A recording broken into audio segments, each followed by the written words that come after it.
You watch this guy play more than anybody else. What's your opinion on that? Yeah, that goes back to point one about the bad mechanical habits. And there aren't a lot of them. And I think the short answer to that question is he as good as Bo Nix? No. Is he better than, say, a high second rounder of recent years? Is he better than Drew Lock? And that's a very Broncos-centric comparison. But, yeah, I think the answer to that is somewhere in the middle. Is he better than Mason Rudolph? Yeah. Let's be clear on that. Is he better than Big Ben, who I am old enough to have seen in Miami? And I remember when he was just this big gunslinger coming out, and that career turned into something magical, obviously. I don't know that he's that guy. He's not a big guy. It's a mixed bag. I think the good outweighs the bad by quite a bit, but the bad can get you beat. Drifting too much in the pocket, looking to look backwards where you should be going forwards. Hero ball is kind of the short answer for a lot of complaints against what he does technically, because he's always been able to get himself out of whatever trouble on the field he's gotten into. I think there's a wall that you hit with that in the NFL. I've heard a Geno Smith comparison. I don't know if that's 100% on the ball, but I think that's a lot closer than a lot of the other comps I've seen on him.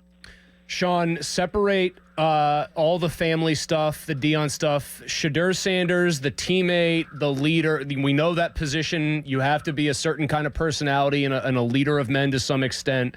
How does he handle the intangible, the off-field, the being around teammates? Tomlin was gushing about his intangibles, He loved Sean. his toughness, his competitive fire and spirit, and his intangible qualities. And here's the other side of that coin. I know it sounds like I'm dogging him. I don't know a single Colorado teammate, publicly or privately, that doesn't like him. Seriously. Like, that's the thing I think that is most unfairly lobbed at Shedeur by people who haven't covered him yet and haven't met him yet. They just see the Maybach and the commercials and the dad and the family, and they go, oh, I'm just getting Deion too. I don't think it's entirely that. I think you've got a guy who, one, really did make a bad team better here and a bad program better here. Two, you have a guy who is the most statistically accurate quarterback in FBS history with two different coordinators, one of whom was Pat Shurmur. Come on. He was able to overcome that. I think the arm accuracy is real. I think the leadership is real. I think the hunger to win is real. I think the bar expected of him and the pressure that he puts on himself and the work that he actually puts in is real. Tom Brady is one of his mentors and someone that he takes very seriously, whether that you find that good, bad, or indifferent. I think that's someone that he wants to be. I don't know that he's there, but that's someone that he wants to be. And I think that's a healthy thing. I think that'd be a healthy thing for the Steelers or for any market. So I think the Sanders family stuff gets a little overblown because, again, you got to take it all. What it is, it's not just all one thing. I think Antonio Brown's a good comp that way. You're going to get some good. You're going to get a playmaker who, in the right system, is going to win more often than not and can handle whatever you throw at him because he grew up the son of a celebrity under a microscope.